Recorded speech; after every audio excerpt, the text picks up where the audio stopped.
Alright guys, what's up? So today we're going to be reacting to a video. The title is $5 versus $1 million accessories NFL players have worn. Huge shout out to FeelFlix for the video. Alright, let's get into it. Diamond chains, futuristic goggles, a jersey worth over $1 million. Those are A $1 million jersey, bro? What? only some of the accessories NFL players wore of every price, all the way down to a $5 accessory that helped A $5 accessory? Tom Brady get to a Super Bowl. That helped Tom Brady get to a Super Bowl? What? I guess I'm not going to be pausing all video, but just bear with me, alright? Brady injured his hand so badly at practice that he could potentially miss the biggest game of the year. So he texted his doctor for a quick solution that would protect his wound while still allowing him to make throws. Then, out of nowhere, Brady came out for his next game wearing this mysterious tape. And somehow, it not only helped him just play in that game, it helped him create one of the biggest comebacks of his career, which got him to another Super Bowl. That's crazy. Only happened because of the special kinesiology tape he wore that provided pain relief, muscle support, and swelling reduction on his thumb. Whoa, I've never heard of that tape before. Ironically, it's also the same tape used by many NBA stars, including James Harden, who also wears it to prevent injuries. But anyone can buy an entire roll of that tape on Amazon for just $5. Just for $5? That's the cheapest accessory in this video, and things are only gonna get crazier as we go. A more expensive mouth accessory that two other NFL players wore, and the first is something I thought only babies use. Baby pacifiers like that somehow inspired DK Metcalf, a literal grown man, to wear them as mouth guards. Bro, no. Every single game of his rookie season, he wore a different one in almost every game because he claimed he was just a baby in the league. But $25 customized pacifiers like DK's were not the only mouth guards NFL players wore. There's also ones in silver and gold that have chains covered in stone. Bro, those are fire. Those are absolute fire, bro. Which is like what Alexander Madison wore. Not even a surprise since he already wore chains, but his mouth during games had all kinds of Oh yeah, there's the Bucks. That's my team right there. people talking about it. Once cameras zoomed in on his version that's blacked with a blinged out chain. And yet, as expensive as it might look, it only cost $40, which is obviously cheaper than the eye accessory other NFL players wore that made them look like demons. What? Many NFL players wore these, and for obvious reasons, they were already banned by the NFL. But recently, Justin Herbert wanted to change his blue eyes from this to this, and wore them anyways. No Fans were shot. absolutely terrified that Justin was trying Nike Max Sight contact lenses to protect his eyes from the sun, as well as give him clearer vision. And doing that while looking like a demon obviously got him questioned. Are you wearing contact lenses out there? I was. They're like sunglass contacts. Very few, I know. Probably a few people, yeah. But alright. Only $50 contact lenses. Enough with the cheap-ass accessories, man. From this point on, the accessories NFL players wore are about to be on a whole other level. And let's turn things up a notch with my boy Justin Jefferson. JJ Jettis. Because not only does man wear some of the dopest accessories of any that NFL chain's player, fire, bro. one of his $1,500 accessories came out of a movie. Spy Kids, these futuristic goggles. I'm sure you can add up what those were about to make JJ do, man. He put on matching goggles known as the Oakley over-the-tops, and they were something cameramen couldn't take their lenses off. JJ's insane-looking accessory during warm-ups, of Bro, those are ugly. I'm not even gonna lie. Those are ugly as frick. course had him talking about it. You know, once I put them on and see But he makes them look good. He makes them look good, definitely. all of the different, people looking at me and seeing the different styles that I had on, it was fire. It was cool. Plus, I was a Spy Kids fan, so seeing them in Spy Kids and wearing them pregame was a cool experience. As cool as the moments were, though, man just looked like a bug to me. So no way I'd pay what he did for those. $1,500. 15,000 for those? Or cut. 1,500 for those? Holy crap. Hurts that wore accessories that were so controversial. Michael Jordan had to get involved. I love that I already clip. know Baldy was laughing at how ridiculous the situation was. Cause after he signed Jalen to become a Jordan brand athlete, Jordan came out for a matchup rocking some Jordan 11s with one Bro, I remember watching that game. Those were fire. That perfectly matched his jersey, and the other in his squad's throwback colors. Now, since they were Yeah, the Eagles throwback jersey, they're actually fire. both technically his team's colors, on top of the official NFL account tweeting about him, you'd think there'd be no issues. Until they randomly deleted the post. Then after the game, they fined Jalen for his light green cleat that wasn't white, black, or the Eagles' main color. Ridiculous, I know, but since Jalen is one of Jordan's biggest NFL partners, and MJ knows a thing or two about banned footwear, the GOAT himself said, "We're paying the fine, you can't ban greatness," and paid the $5,000 fine. But a cheap little 5 bands is the opposite of what happened Cheap little 5 bands. That's not cheap, bro. For NFL players, yeah, but for regular people, no. to Antonio Brown. Because what he did with his accessory didn't just become worth triple that.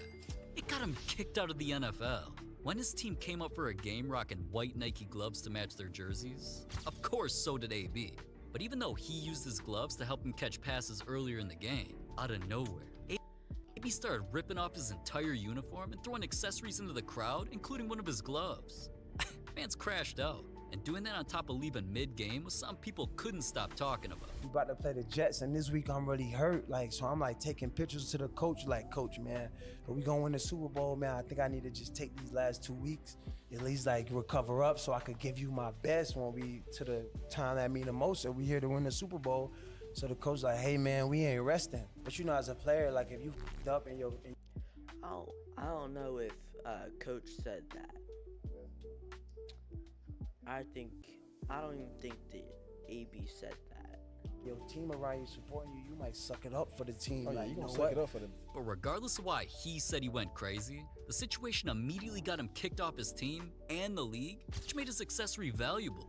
A fan who caught the glove ended up auctioning it off for some cash with bids Why would you auction it off? I would just keep that. starting at AB's jersey number and price, just $81. And it eventually built up then sold for over $16,000. Yeah. Now, buying another man's glove for any price is disgusting.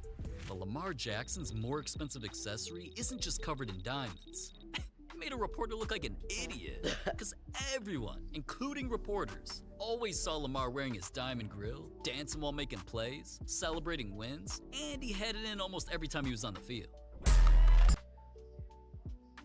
So he really, he's just wearing grills with diamonds in them. Ball getting a hit. Till one day, his diamonds became something a reporter had to ask something stupid about. Are they real? That's what she. It ain't real. They're real. Why are you gonna ask someone who makes millions, millions a year? Are they real?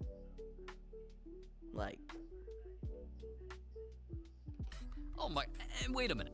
That reporter is a former player who knows exactly how good NFL money is. That's why people question why he even asked that and kept clowning him for thinking the grills were fake. I mean, there's no way Exactly. mans didn't see that Lamar got his own GQ video about jewelry where he showed off plenty of real diamonds, including his grills that cost him $30,000. Yeah. Crazy, but I could see Lamar wearing those. I never, ever thought I'd see Taylor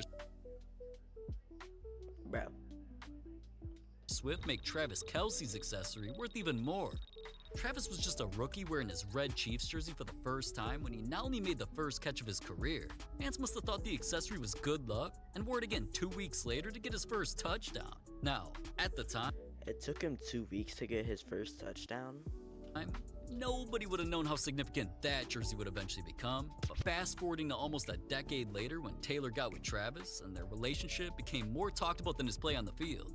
That's why the owner of a popular auction picked Kelce's jersey as one of his top 100 items for a special event where dude even said, Kelce's jersey wouldn't have been picked if it weren't for his enhanced fame from his relationship with Taylor. Enhanced? I don't think enhanced. I mean, well, hold on. To me, Travis winning hella Super Bowls and becoming damn near the best tight end ever is why his accessories are worth a lot. But you heard the Yeah. man, and Kelce's smelly unwashed jersey was eventually auctioned, then bought for over $40,000 cash. 40,000? Insane. 40 That's bands? still way cheaper than Jamar Chase's accessory that was inspired by his tattoos. But we have to understand their meanings first. For me, a call with your chosen, Last Supper, and then this is my grandmother's birthday. Rise above all madness, see no evil, speak no evil, hear no evil. Red cardinal. Oh my gosh, how many do you have? It's my spirit animal. My grandmother, feed the family. This was my slogan. It's not no more. And I got this Bro, W tattoos. right here. It's all New Orleans stuff. And those tats meant so much to Jamar that he didn't just get a chain that says Uno on the links for his nickname and jersey number. The pennant is a giant fleur-de-lis, which represents his home state of Louisiana. The back is engraved with his favorite tattoos. And there's even a QR code, which, let's scan it quick. That's dope. Now, it would definitely not be an accessory in this video if he didn't wear it during a game. So after catching a Hail Mary for a touchdown, his boy put the chain on his neck. It cost 150 grand. But speaking of jewelry, two of Odell Beckham Jr.'s accessories aren't just worth over 3 times as much. They helped him set records. The first of the records came after Odell got a shoe designer to spend 100 hours making cleats that had Rams colors over Python skin. They also got Odell's logo on the tongue, and the Nike swoosh is made of over 1,500 diamonds. Ooh. So, of course he wore them while warming up for the biggest game of his life at the Super Bowl, because Odell had on the most expensive cleats in not just the NFL, but sports history. They cost over 200K. But a record for the most expensive cleats isn't like when he set another record with a more expensive accessory designed like a supercar. Oh yeah, Richard Mill. Created to look like a crazy McLaren and named after it too, Odell's Richard Mill didn't just also match his other team's colors. Since there were only 500 ever made, Odell decided to wear his rare watch during an actual game. Once the world saw that, In the NFL, I would never wear any jewelry because I don't want that, especially if it's like something that's that expensive and that rare.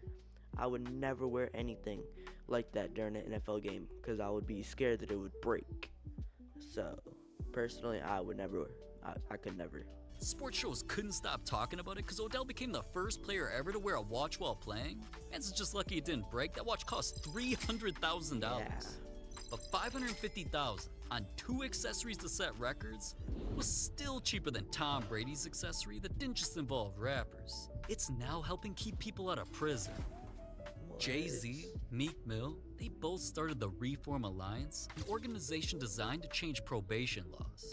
Cuz Meek spent over a decade of his life in and out of prison for petty violations and wanted to stop others from going through the same struggles. He hosted a charity auction where all the money would go on to helping people by fighting to change probation laws and giving them resources to stay out of prison in the first place. This auction needed high-valued items that would raise lots of money. So Brady got involved with a jersey that he came out in for one of the most highly anticipated matchups of his career.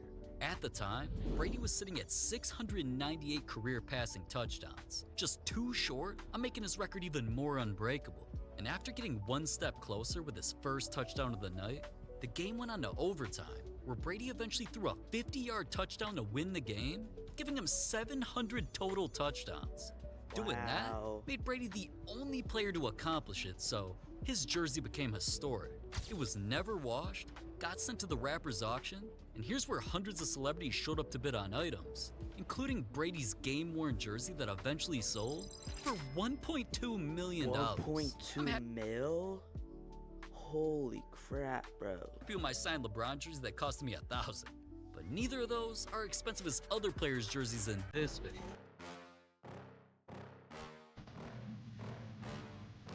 Yeah. Please tell me that I can't, that I won't, that I fail, that I'll never make it out, yeah. Please tell me all the bad, never good, fill my head full of every single doubt, yeah. Please say any negative thoughts, I pop off when I hear people say